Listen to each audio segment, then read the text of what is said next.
17 март 2015 година, почитувани гледачи, термин за вестите на КТВ телевизија.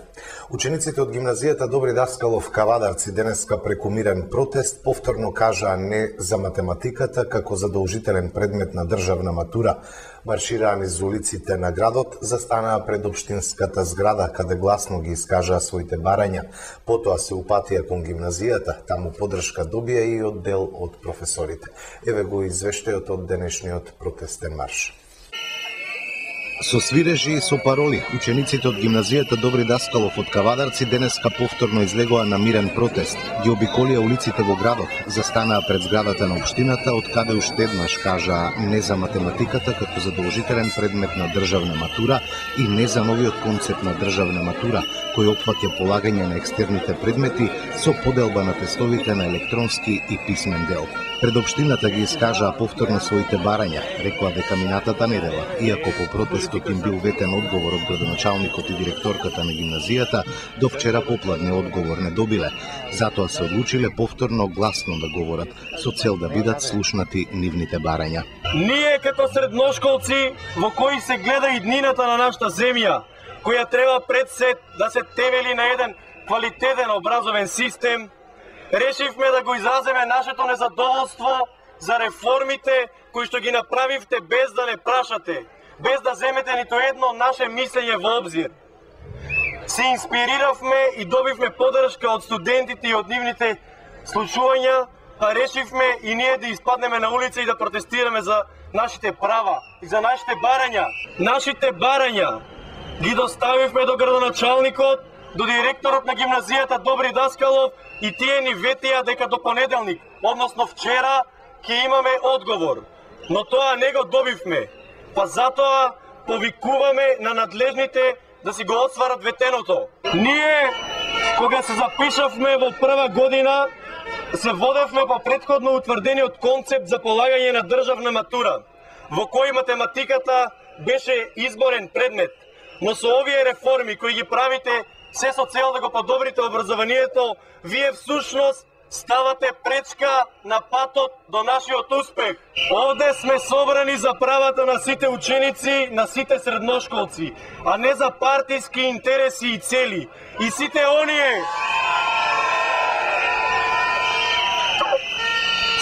оние кои го мислат спротивното и испраќаат апел за да не се отствари овој протест. Нема да се откажеме и ќе бидеме упорни во реализирањето на нашите барања, а воедно тоа се и наши права. Во овие мигови сите настапуваме заедно во името на едно семејство наречено средношколски пленум. Не води мотото "Стоп за лошите реформи во средното образование". Имаме право на избор. Од плоштадот протестниот марш продолжи кон гимназијата. Учениците извикуваа не за математиката, а беа поздравувани со аплаузи од граѓаните кои го следеа маршот. Најгласни беа гимназијалците во дворот на училиштето. Таму повторно ги искажаа своите барања. Беа задоволни што дел од професорите излегоа и им дадоа поддршка. Само дел од вработените во гимназијата ги поздравија учениците со аплауз и рекоа дека целосно се согласуваат со нивните барања. Учениците најавија дека протестите ќе продолжат и во наредните денови. Црвениот крст на Македонија денеска одбележува 70 години од основањето и 20 години од полноправното членство во Меѓународната федерација на друштвата на Црвениот крст и Црвената полумесечина. Црвениот крст на Република Македонија денеска ја одбележува 70 годишнината од основањето и 20 годишнината од полноправното членство во Меѓународната федерација на друштвата на Црвениот крст и Црвената полумесечина. Црвениот крст на Македонија е формиран на 17 март 1945 година, а е признат како национално друштво на Црвен крст од Меѓународниот комитет на Црвениот крст на 1 ноември 1995 година. Додека пак на 27 ноември 1995 година станува полноправен член на Меѓународната федерација на националните друштва на Црвениот крст и Црвената полумесечина како 169-та членка на меѓународното движење. Црвениот крст е единствената организација на територијата на Република Македонија која ја сочинуваат организациите на Црвениот крст на општините и градот Скопје. Тој не представува здружение на граѓани, но доброволна, масовна, самостојна, невладина, непартиска и независна хуманитарна хуманитарна организација на граѓаните на Република Македонија. Нивното работење е втемелено врз универзалните принципи, има моќ да го унапреди светот во кој живееме преку промовирање на мир и толеранција, ефикасна превенција, навремен одговор и соодветна поддршка за ранливото население. Идејата за хуманост се родила во 1859 година од страна на швајцарскиот трговец Анри Динан, кој бил сведок на ужасите од битката кај Солферино, Италија. Тој со четворица угледни пријатели во Женева, Швајцарија, формирал Меѓународен комитет на Црвениот крст и го регистрирал со заштитен знак Црвен крст на бело поле, обратно од обележјата на државното знаме на Швајцарија. Тогаш била донесена конвенција од 10 члена и била прокламирана мисијата на движењето да го спречи и ублажи човековото страдање каде и да е, да го заштити животот и здравието, да обезбеди почит и достоинство за човековото битие, особено во време на вооружени конфликти, несреќи и катастрофи, да работи на превенција на болестите и унапредување на здравствената и социјалната добросостојба на луѓето, да поттигне доброволно ангажирање и постојана подготвеност за давање помош, како и универзалното чувство за солидарност и хуманост. По повод 17 март синоќа во Општинското собрание на свеченост беа доделени признанијата за јубилејните дарители. Со пригодна свеченост 17 март, денот на Црвениот крст и крводарителството во Кавадарци беа одбележани синоќа. На успесите и залагањата се потсетија луѓето од Кавадаречкиот Црвен крст, градоначалникот Александар Панов и најхуманите крводарителите. Свеченоста во салата на Општинското собрание започна со едноминутно молчење во чест на прерано починатиот трансфузиолог, човекот кој за Кавадарци беше движечка сила на дарувањето, доктор Атанас Страјков. Председателот на Општинската организација на Црвен крст Димитар Каракулев пред присутните говореше за функцијата на Кавадаречката хуманитарна организација, за областите во кои таа делува, за залагањата во изминатата година, за одличните резултати во насока на хумано делување кон поплавените подрачја, за 10 годишната успешна соработка со Ковин Република Србија, за збратимувањата, меѓународните соработки, за клубот на млади, за рекордните 1965 крвни единици реализирани минатата година. Уште во првата година по ослободувањето, значи по завршувањето на Втората светска војна, и во Кавадарци се формира таква општинска организација која што во овие години функционира во склоп на општината Кавадарци, за во 70-тите години да се премести во денешниве простори, значи бараките на улица 7 септември безброј, каде што функционира и до ден денес.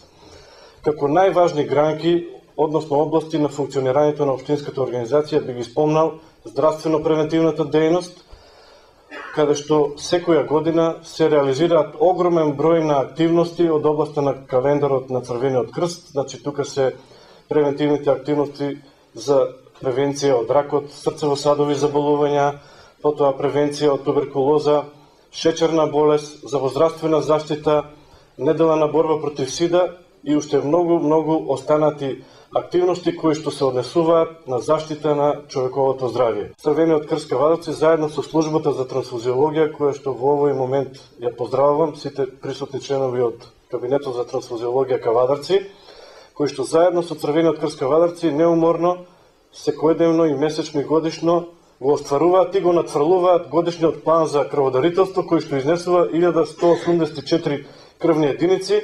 Редовно собираме од 1500 до 1800 крвни единици, за да во 2014 година е поставен рекорд на ова подрачје. Значи собрани се 1965 единици крв, најмногу до сега, откако и јас го паметам Црвениот крст, значи од формирањето на Црвен крст Кавадарци. Најмногу минатата 2014 година, значи планот е остварен со 160%. Навистина е за поздравување. Тоа е не само Црвениот крст, не само службата, тоа сте сите вие присутни крводарители. Со сеќавање за доктората на Страјков и успешна организацијска поставеност во акциите за помош на поплавените подрачја го започна својот говор и градоначалникот Александар Панов. Според него, крводарителите се непроценливо богатство. Би сакал од моје лично име да на сите крводарители, не само во Кавадарци, туку и пошироко, да им го честитам утрешниот јубилеј 70 години од постоењето. Секако да си изчекаат уште многу такви јубилеи, да ве прати многу здравје.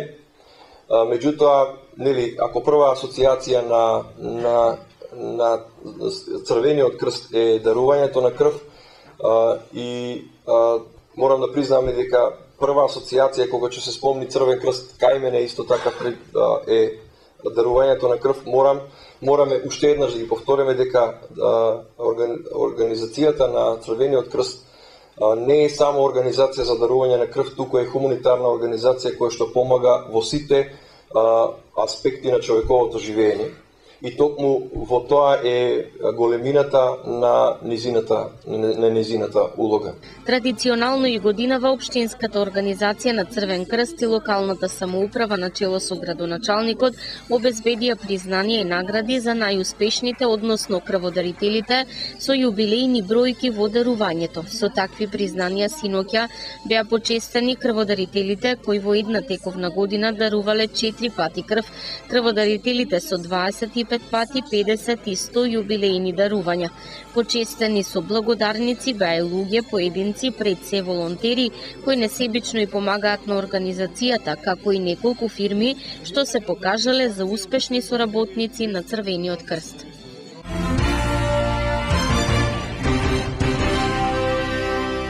Се намалува бројот на новозаболени од грип во Кавадарци. Последната недела регистрирани 263 заболени.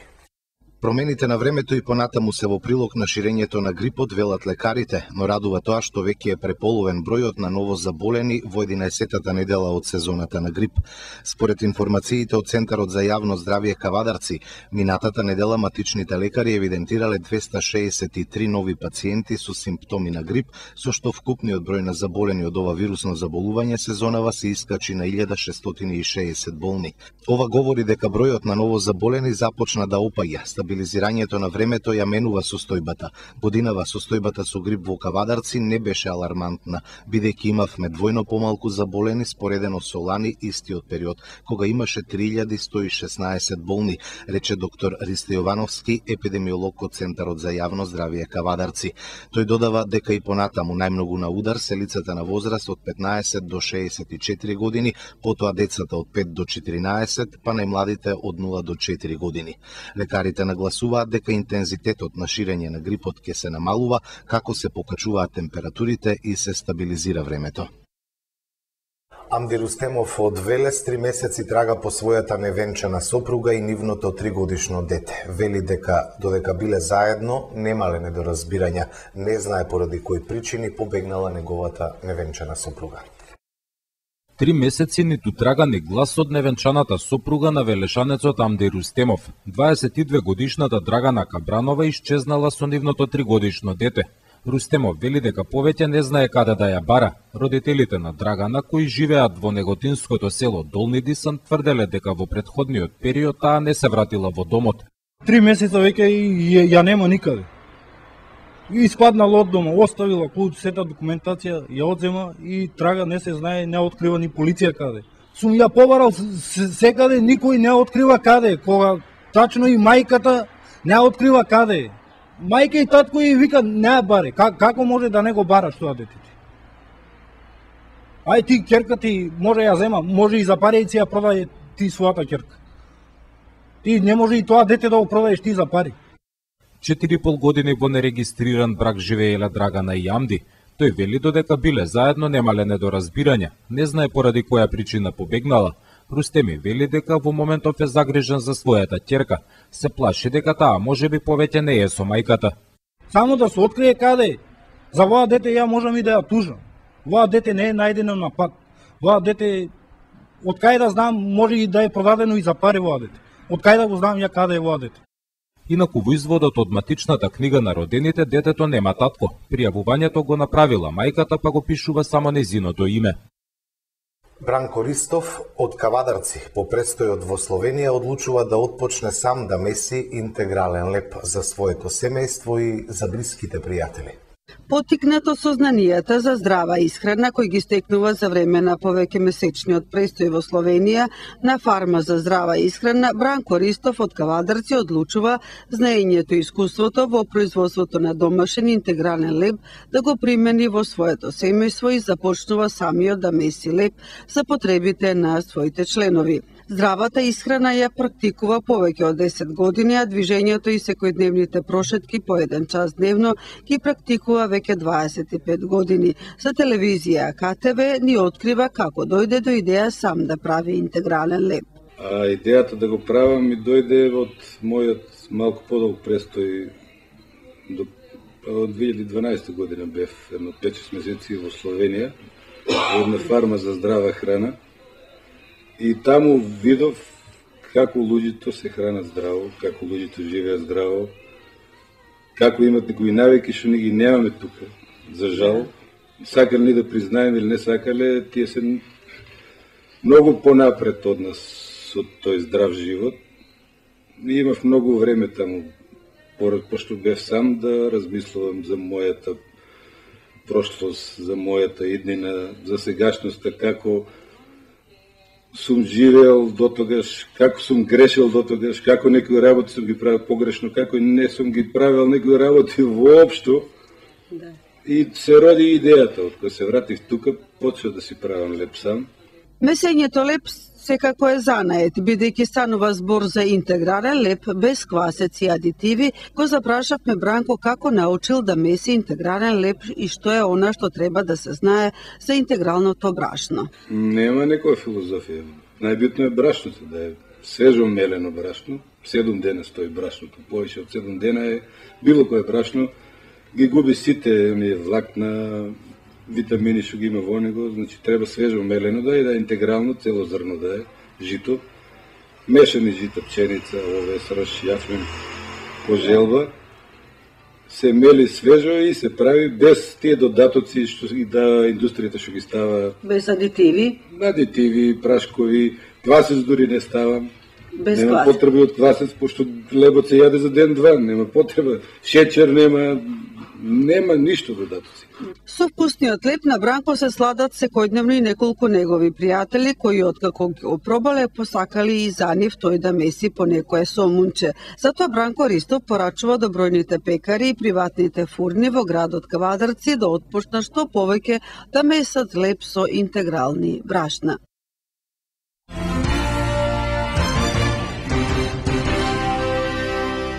Секретарот на ловечкото друштво Тиквеш Кавадарци, Тоде Пановски, денеска уште еднаш ги повика не само членовите, туку и останатите љубители на ловот да учествуваат во хајката, организирана за во недела.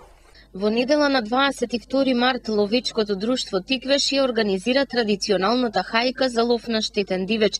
Ке се лови на 4 ловишта со кои стопанисува друштвото, а ке се стрела штетниот дивеч, волк, лисица и куна. Секретарот на ловечкото друштво Тоде Пановски денеска уште еднаш на масовно учество ги повика не само ловците, членови, туку и останатите заинтересирани, пред се влюбеници во ловот. Согласно законот за лов на Република Македонија и развојните програми, значи друштво мора да направи и некоја хајка, тоест да се острела штетен дивеч. Значи тоа е предвидено по развојните програми. Еве давам еден апел до сите членови ловци. На 22 во недела ќе се организира хајка. Зборното место ќе биде на Браната Моклишка. Значи давам апел и за оние ловци кои што не ни се членови, значи поканата е отворена за сите.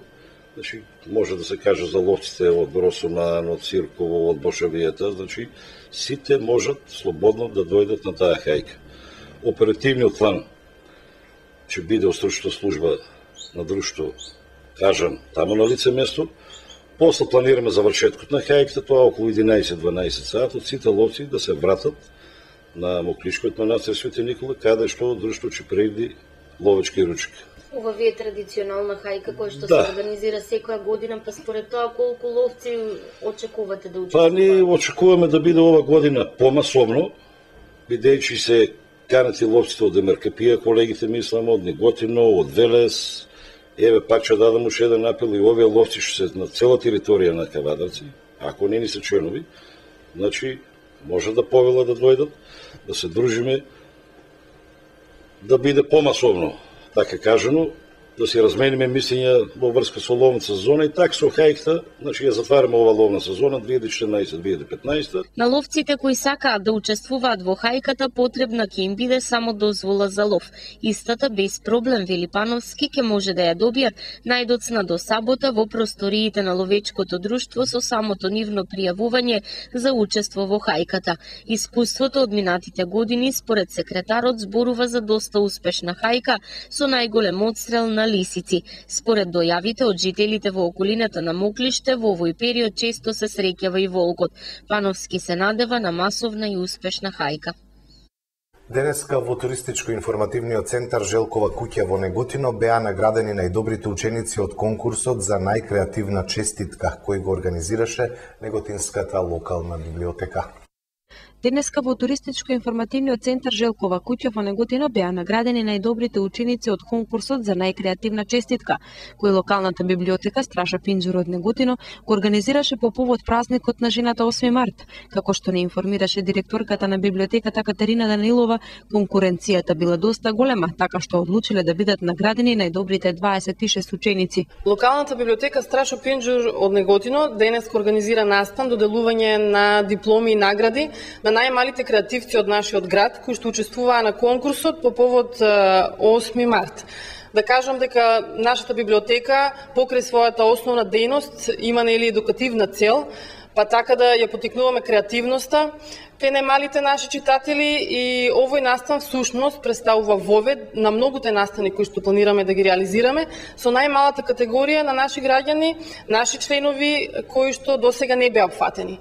Овој конкурс се однесуваше на деца од прво и второ оделение, кои што навистина ни изненадија со своите креации. Учествуваа, да кажам, 110 честитки, импозантен број, од кои што и навистина ни беше тешко да ги одбереме најубавите, па така одбравме 26 кои што сметавме дека треба да ги истакнеме.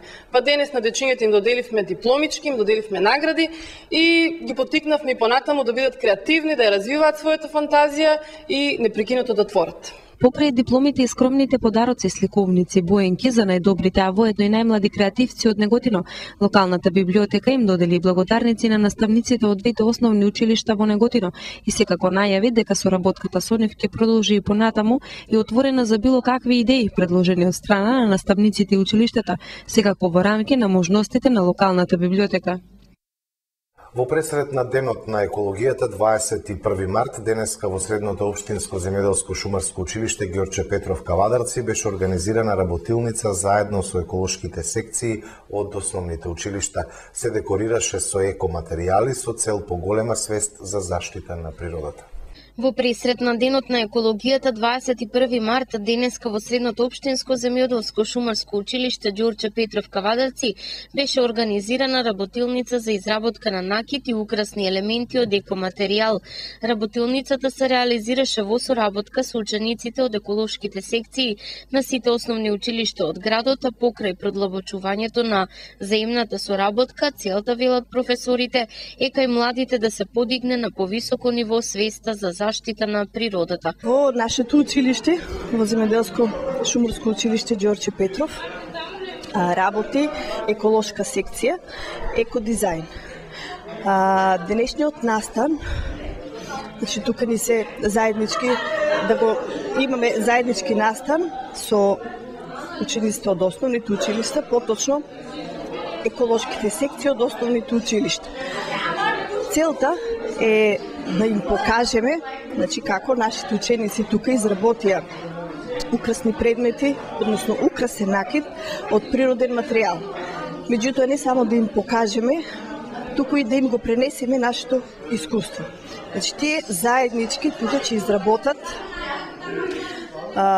накид од природен материјал. Ова не е прва средба со основците, значи училиштето соработува со нивните еколошки секции, па пројавуваат ли интерес стручно да се усовршат со помош на вашите ученици? Да, па целта не е тоа, значи изближување на учениците, че преку тимска работа, преку соработка, да се приближат учениците до нашето училиште на некој начин. Целта на ова соработка не е продлабочување на соработката помеѓу еколошките секции од основните училишта во градот и преку работа со природни материјали да им се зголеми љубовта на децата кон природата, а со тоа и да се зголеми желбата за нејзино зачувување. Тоа не е единствената цел и нашето мото. Природата како неисцрпен извор за создавање на креативни дела, средношколците од Средното општинско земјоделско шумарско училиште Ѓорѓе Петров на основците им ја представија и преку драматургија, храмот на убавината, добрината и достоинството, светлата иднина и нејзините градители, драматурзите ги импровизира и преку своите струки. Ја представија природата, шумата и благодетот од истите. Споделени беа функциите на шумарот, шумскиот полицаец, ловецот, дивите животни, столарот, цвеќарката, фармерот, лозарот, лозата и винарот. Гласно се говореше за чистата животна средина, за природата и нашата одговорност. Се анализираа екоматеријалите и се декорираше со истите. Младите и нивната креативност на вистина имаат безграничен хоризонт. Впрочем, тоа и беше целта на акцијата, категорични се професорите.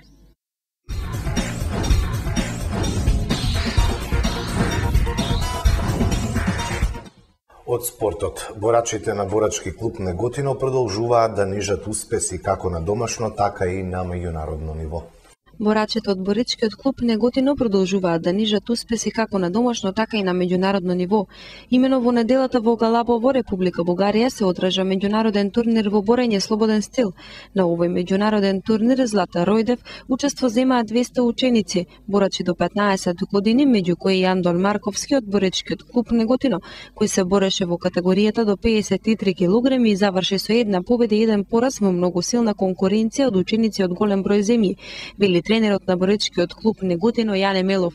Инаку во спортско-рекреативниот центар Борис Трајковски во Скопје во неделата се одржа второто поред државно првенство во самбо за сениори, на кое неготинскиот борач Димитар Вандов, борејќи се во категорија до 76 кг, го освои второто место, односно сребен медал. Самбо борењето е релативно нова боречка вештина која потекнува од Русија, а зборот самбо е акроним за самозаштита без оружје. Самбо е релативно модерен спорт, бидејќи неговиот развој започнал во почетокот на 20 век од страна на Советската црвена армија, за да ги подобрат своите војници за борба. Спортот самбо стилски е сличен на олимпиското борење во слободен стил, џудо, но со некои разлики во правилата, протоколот и униформата. Тој се фокусира на фрлање, теренска работа и поднесоци. Во споредба со џудото, спортот самбо е микс на борење, џудо и џујџицу. Самбо борачите обично носат црвена или сина јакна, ремени шорцеви од иста боја, но во самбетки руски боречки чевли. На самбо униформата нема одраз на чин или рейтинг на борачот, например појас или некоја друга ознака. Спортските правила бараат спортистите да имаат и двајцата црвени и сини куртки за визуелно да се направи разлика помеѓу надпреварувачите на душекот. На крај од вестите следува и прогнозата за времето. Времето утре ќе биде променливо облачно со повремен локален дожд, на планините со повремен снег, ќе дува слаб до умерен ветер од источен и североисточен правец. Максимална дневна температура до 11 степени. Прогнозата за времето беше последна информација во вечерашното издание на вестите на КТВ. Благодарам за вниманието, имајте убави моменти со нашата програма.